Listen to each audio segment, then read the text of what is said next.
Well, as we approach the end of our third season and the week here with Rhyl 1879, there becomes only one crucial objective to focus on. We must win the Welsh Cup in this third season to secure our first major trophy, to make sure we qualify for Europe automatically again, and crucially, as being best of the rest with a couple of exciting new signings in the door, we need to make sure that we keep progressing, and winning the cup is the only way to do that.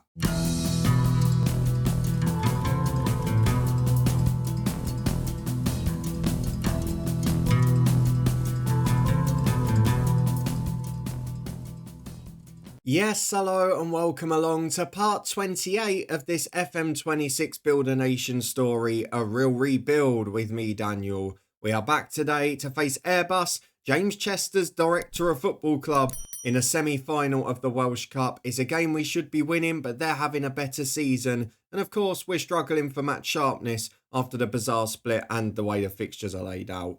We then face Mold Alex because I thought of the run-in fixtures, it's probably got the most meaning and it's the most exciting on paper, given how they normally play against us. So if you're looking forward to both of them and seeing how we do, who is the best of the rest after TNS, then please do put a thumbs up on the video. Of course, the next two episodes, all of the focus, I hope, will be on the Welsh Cup. And if we don't end up getting through today, then we might be in a little bit of trouble. Now, the first thing we've got to do is talk about that bit of news that we just missed there. Alexandra is set to become our record league appearance maker, which is incredible, only 2 away, despite our sort of checkered history with him in this save. But more importantly, if we get through to the final now, if we can get the right message up, Carnarvon Town have squeezed past a lower league opposition in Lido, and we will be facing them in the Welsh Cup final, should we get there this weekend. Carnarvon having a better finish to the season after a slow start. They are in the top tier, they are doing okay. Are in 12th place, but you would expect us to be favourites at this point. As you can see from the league table, TNS won the league against us with 3 games to spare. Mold Alex still in third at the moment as we're comfortably clearing second. We're already 1 point above the total we got last year. We've outdone our performance, but still lost the league earlier, which maybe tells you how strong they've been. And of course, we face them next week. But if Mold Alex hold on for third, this could be a very interesting save moving forward, given the way they've progressed in the early years. Let's go and have a look, though, at the fixture schedule, because while we've only played a couple of games off camera, it's been interesting, and there's a new signing amongst the goal scorers in one of them too. So you were with me as we played Connors Quay and Cardiff Met Uni before the split. We then faced Newtown and won by 4 goals to 1. They had a red card, you know the old classic red card lunge we always used to talk about, the 2-footed challenge. 17 seconds, maybe the earliest I've ever seen. Dan Creaney took advantage with a brace, as did Mikey O'Neill and Cian Lafondra, who each got 1 goal apiece. That was followed up rather interestingly by a 4-0 win against lower league opposition in the Cup. The Bluebirds were beaten comfortably as Kieran Petrie got a brace. Our new signing, Kieran Evans, a name you may recognise from this nation, got a goal, and Jack Parry got one off the bench too, before he actually left the club. So we'll go and talk about both of those in a moment, but great to see a new player amongst the score sheet. It made no difference though against TNS as we were soundly beaten by 3 goals to 0. And despite the fact we've not caught them in a league campaign this year, we have generally got a very good record against them in one-off matches. Albeit we've been outplayed in a lot of them, we found a way to stay in it. Didn't happen this time. We were battered from start to finish, and early in the second half they took advantage. To give you an example though, Chris Atherton is a player they bought in January on loan from Chelsea. He scored 2 and got 2 assists in his first 2 games, and he's already being touted for the Northern Ireland senior squad. I mean, he's that good. It's problematic for us, there's no doubt. The last game we played, though, was a little bit better. A 3-1 win at home to Cardiff Met Uni. Jerome Richards early on before Dakin and Mikey O'Neill off the bench. He's lost his place in the first 11, but he's not lost his place on the score sheet. 3-1 was the victory there. So why is Mikey O'Neill no longer part of the 11? Well, let's go and have a look at our transfer history, because actually, Kieran Evans is a player our director of football highlighted as a gradual improvement. And I decided in January I wasn't going to go mad. I was only going to bring someone in. They were really going to improve the squad. And Evans does just that. He's already got a goal and an assist in his first 3. He's still only 26 years of age. He's a 4-star ability attacking midfielder. He was previously a youth player at Cardiff, which means he is homegrown in the nation for the European qualifying squad, should we get there again. Much better on set pieces, much better technically. And he's got everything else we need as well. So I think a really good player. It is the first time we've had to really hike the wage bill since we've been here. For perspective, he now becomes our highest paid player by £110. So we really are starting to step that side up. And I would imagine probably this summer, if not next January, we'll start to reach the sort of 500 quid a week part. But that's only going to happen if we get into Europe again, which requires us to win the cup. As a result of that signing, 2 players have left the club. Jack Scott has gone on loan to Seven Sisters, where he's actually doing all right as a young player. And Jack Parry has gone out on loan to Newport City, where weirdly he didn't even start the first game, but hopefully he'll do okay there. And at least at those clubs, they're going to play more football than we are in the second half of the season. So in a way, it could actually benefit them. Jack Scott, I didn't realise, had 3 assists already. Really good effort from him. But it's all about the Welsh Cup Semi Final, and we are taking no risks. Of course, the match sharpness is a problem that we just have to deal with at this point.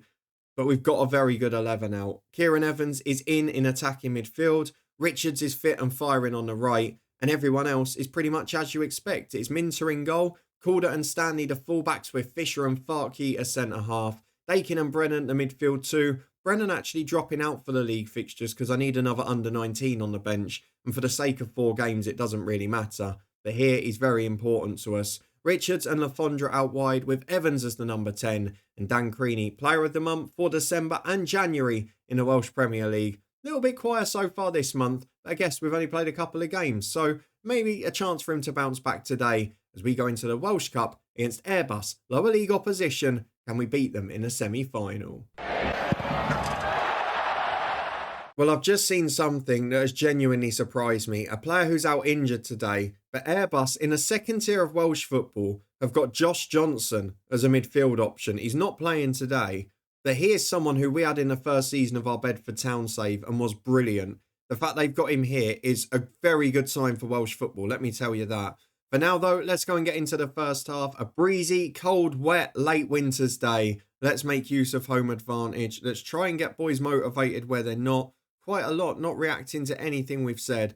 So we're trying to get them inspired. We've done it with a couple. The media are out in force as well. Hopefully, we can carry on our form against Airbus from the first season, where we found them quite an easy opponent. 4-2-3-1 for us. An important game here. Our run for Europe. Well, given the fact there's only 3 qualifying places, there isn't an alternative. If we don't win the Welsh Cup, the other 3 sides are all going to finish outside the playoff places, and we will end up in that playoff with Mold Alex, with those other sides, Cardiff, Met, Colwyn Bay. And that could be problematic. So it's really important here that we do well. What hasn't helped is that after 10 minutes, we're going to have to make a change because Kian Lafondra has picked up a knock. Noah Daly's on for him. Hopefully we see some positives soon because at the moment, not much happening. Well, I've got to say, what a bizarre game this has been. Nearly half an hour gone, we're yet to see a highlight. An Airbus playing out from the back. Not had a shot on target yet, but... oh, what a mistake! Oh, we'll take that all day. Where has that come from? Passed out from the back. They're trying to play football, Airbus. And Dan Creaney's not going to make a mistake there. How on earth did that happen? They've got the ball at the back. There's acres of space. There's 2 or 3 options. He's trying to play across goal. I mean, that... if I were the manager in the dugout there, I'd be having a little check of the betting patterns. That's all I'm going to say. Because that is an absolute gift. It doesn't look like a mistake. It looks like he's deliberately passed it to him. We're going to take it. Look, we need to win this cup. So any means we can get our first major trophy, I'm a happy man.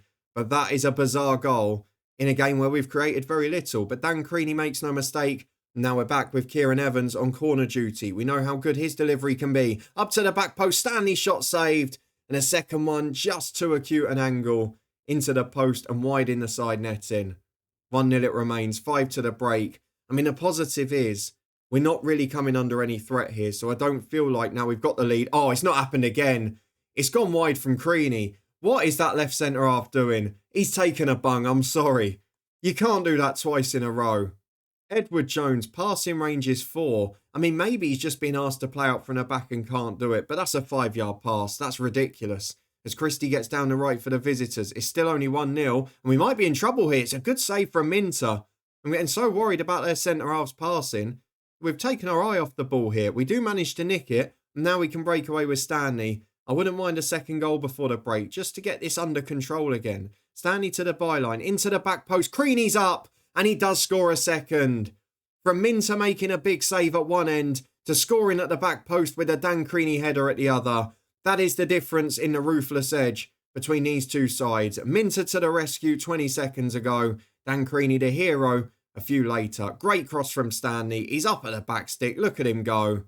And that should be Rhyl 1879 in the Welsh Cup Final and Carnarvon between us and European football again. And that qualifier, even if we can only get one win in again, will make such a difference to the finances, especially as TNS keep pulling away.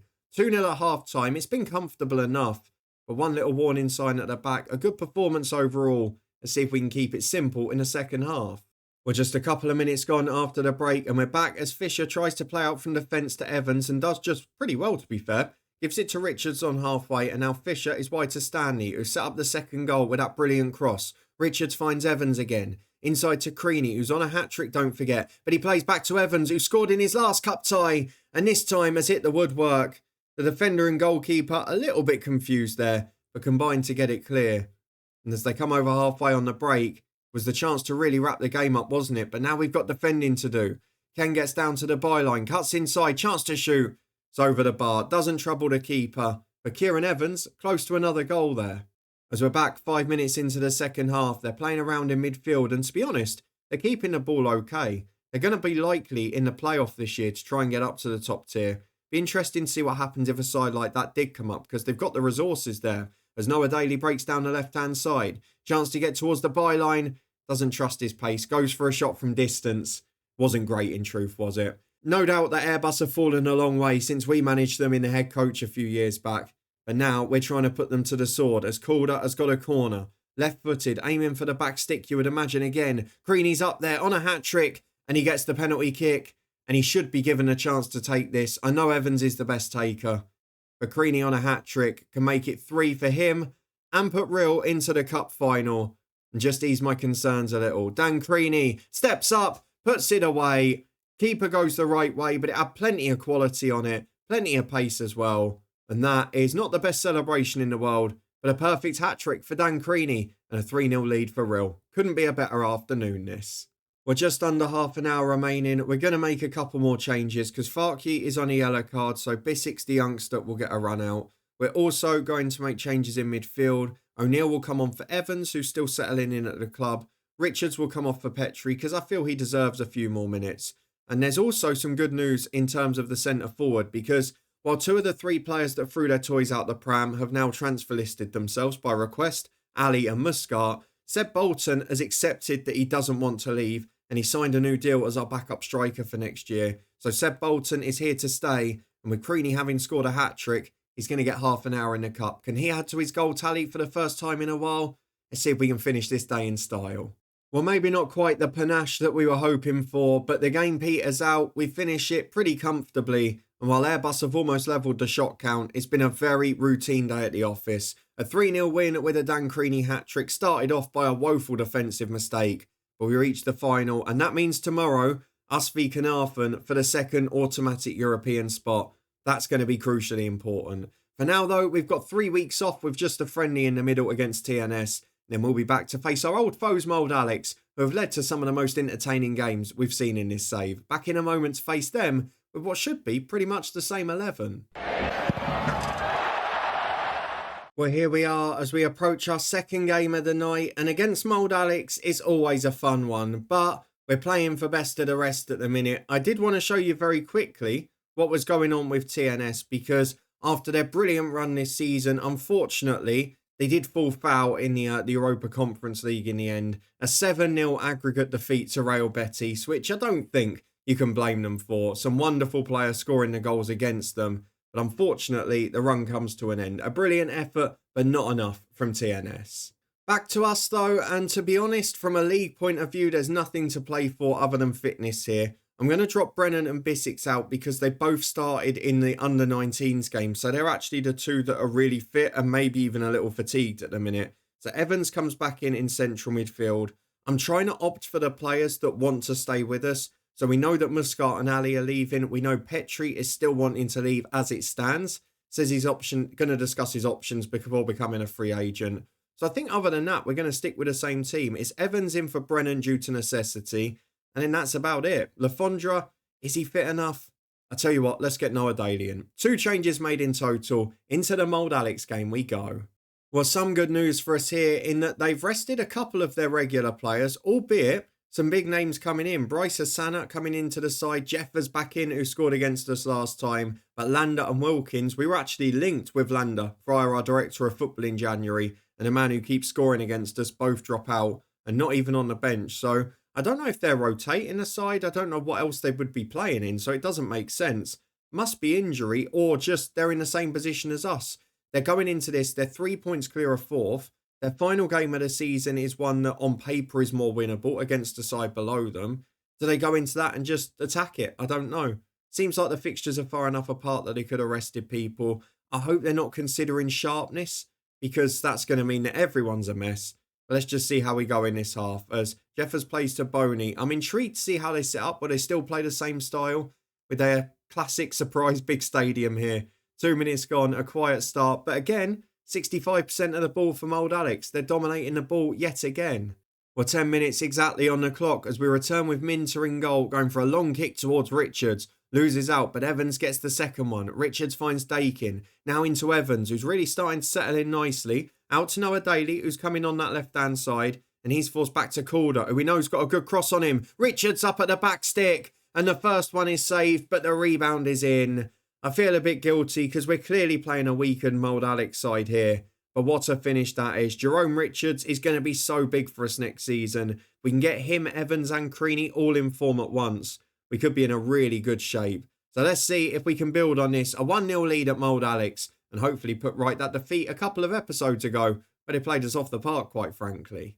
We're just under half an hour gone, and actually, this is probably the most possession we've ever had in a game against Mold Alex. It was in the high 40s last time we saw, and we're breaking away from this corner with a chance to make it 2. Evans up to Richards, what a handful they are. Wide to Stanley, who's marauding down the right. Great ball into Kieran Evans, and it's off the post. Oh, what a shame.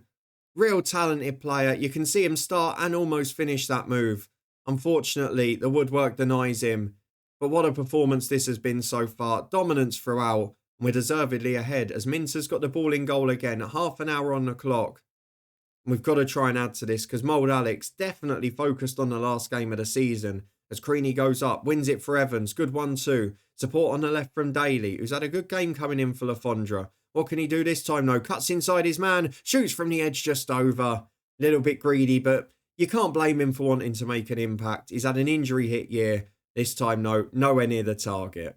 And here we are again, just 5 minutes later. We are really on top now as Calder finds Noah Daly, who gives it away right on cue. I say that, commentator's curse, in they go as Willow plays up to Astles and Syme.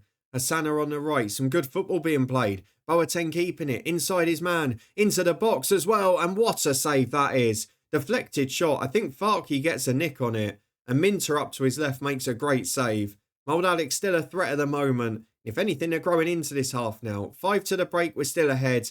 But it's not as convincing as it looked early on. And here we are again with a minute to the break as Astles plays to Boney and they're committing more men forward here. Jeffers has taken on Stanley, initially beating him. But the right back gets back to defend. And is forced backwards to Syme. Richards nicks it off him, but they've won it back again. Boney finds Willow. Up to the centre forward. Astles turns his man. Finds Boateng on the right. Astles again. Just wide of the post. Definitely a good end to the half for the host. We're happy the whistle's going in the end.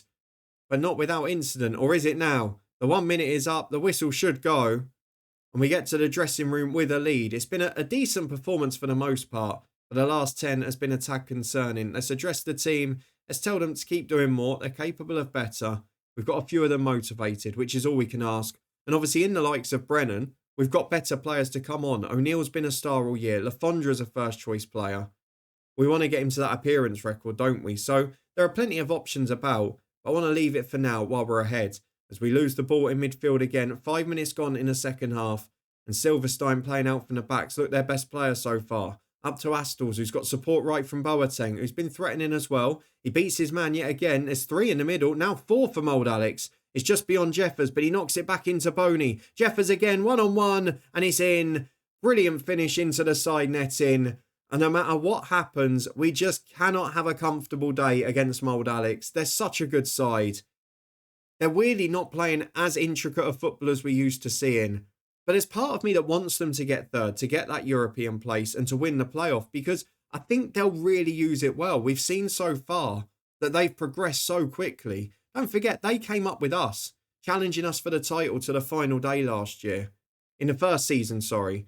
Last year they finished in the top half, and this year they're going to finish one place behind us. They are progressing at virtually the same rate. It's been a wonderful effort from them. With an hour gone though, we're going to make changes because we still want to win this match. It's going to be Brennan on for Evans. We're going to go Farkey off for Bissix. He's had a poor game. We're going to take Evans off, who's not been great for O'Neill. Daly's going to come off for Alexandra. And we're going to save the last one another 10 minutes. But 4 changes made, and hopefully we'll get a reaction.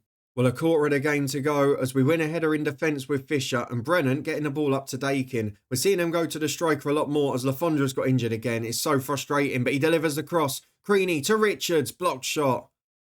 And Alexandra trying to get him that appearance record, maybe a mistake. Oh, he scored! He scored right on cue. Header into the far corner for the injured man. Do you know what? He's come on for 10 minutes. He's done his bit. He's got his appearance. Let's bring Kieran Petrie on. There's no need to take any risks now. Petrie off the left-hand side. They're better that way round. Richards will switch sides. Petrie to the right. And Alexandra has made a 10-minute cameo worth remembering. Might even be the match-winning one. We're just under 20 minutes left on the clock as it's a long ball forward from Mintup, which is flicked on by Petrie to O'Neill. Creaney's in the middle. He's not scored yet, but he's got the chance here as O'Neill could save. Back to Petrie. Dakin's with him. Into Creaney. Back to O'Neill. Brilliant football. And just wide of the post from the Northern Irishman. He's really done well this season. Despite the fact we're looking to replace him now, I still consider him a really key part of the squad. There's a couple of substitutions for the hosts who haven't been at their best today. There's no denying that. We've still got the chance as Petrie in what might be one of his final appearances. Gives it to O'Neill. Back to Petrie again. Support from Brennan, the youngster, and now Fisher. Down the line, he's got the wing back, but instead plays back to Bissix. He goes down the left to Richards. It's a lovely little ball. Dakin on the edge. Richards again. Curling effort, well saved. Good goalkeeping that. Could have been 3-1 and game over. But the keeper denies us. Really good performance this so far. Let's just hope we don't finish the second half as we did the first. And this position does not fill me with confidence. Jeffers 25 yards out. Oh, it's stunning. I mean, it often happens the other way in these games where we get something against Mold Alex that we don't deserve. This time they've been poor, but they're doing what great sides do. They're finding a way to get a result. It's a stunning set piece that. Into the top corner. Mintz has no chance. With 5 to go, it's 2-2, maybe against the run of play. But Mold Alex definitely pushing for third. And they'll have pole position no matter what. Going into the final game. Although, we've got a throw on the left with Calder. 6 minutes added on. Richards in towards Creaney. Headed away as far as Richards again. Dakin plays a 1-2. Across the box to Creaney. And we found a way to win the game. It's always fun and games against Mold Alex. It's always carnage. With 3-2 up, Dan Creaney has nicked a poacher's goal. What a pass that is from Dakin. Inside the fullback. Richards looks brilliant on both sides now. Lucky deflection on the cross. Creaney maybe was offside from that initial one, to be fair. But we'll take it. 6 minutes added on. We go into it with a 3-2 lead. Will we now hold on to it this time? I think we will. And that means Mold Alex might be under pressure come the final game of the season. Let's see where that leaves everyone at the moment. But after 6 minutes of stoppage time, we do nick the win in the most thrilling of circumstances against Mold Alex. Well, Alexandra tweaks his hamstring this time, a completely unrelated injury, and Mold Alex dropped to 4th after that defeat. Now, what does that mean for the final game? Because it's Cardiff Met Uni that have overtaken them. Who's playing who in the last match of the season? TNS have got Cardiff Met Uni at home and Mold Alex are at home to Newtown. So in theory, Mold Alex are still the favourites, but they're all going into the same playoff. So they're only really jostling for position in there. Newtown have done incredibly well. Colwyn Bay and Connorskey have both dropped off. But there's only one thing we're focusing on next time. There is no point worrying about the rest of it. We'll keep up to date with that story across the end of the season. But our last 2 matches are as follows. Carnarvon Town in the Welsh Cup Final is our next match in 2 weeks' time, followed by Colwyn Bay in the final game of the league season. But that one doesn't really matter because if we beat Carnarvon, we are guaranteed the second automatic European spot. Then we can prepare for European qualifiers again and another couple of $100 grand into the bank and start to invest and move forward. However, if not, the Colwyn Bay game may become more essential as we worry about who we could be facing in the European playoff for the Welsh League. We'd like to avoid that if you want to see if we do and whether we can win our first major trophy at top tier level in Wales. And please do put a thumbs up on the video, subscribe, turn that notification bell on to make sure you don't miss a thing. This series continues every weekday at 4:30 and the season will finish tomorrow in style with a Welsh Cup final, the first Cup final we've been to in this save. We'll then be back on Monday with our season review before starting what I hope is season 4 in Europe on Tuesday with a transfer special. In the meantime, though, there's plenty more to catch up on and get excited about. We're back with our new Cricket 26 manager career on Saturday. We've got a new series starting on Sunday from FM26 and a few other specials to come too. There's also the Twitch channel live in the eye above. Loads of playlists up there for anything you've missed so far. But thank you very much for watching, for supporting the show as always. And I'll see you again tomorrow for a big one. The first Welsh Cup final, a chance at a trophy, more importantly, essential for Europe and the finances.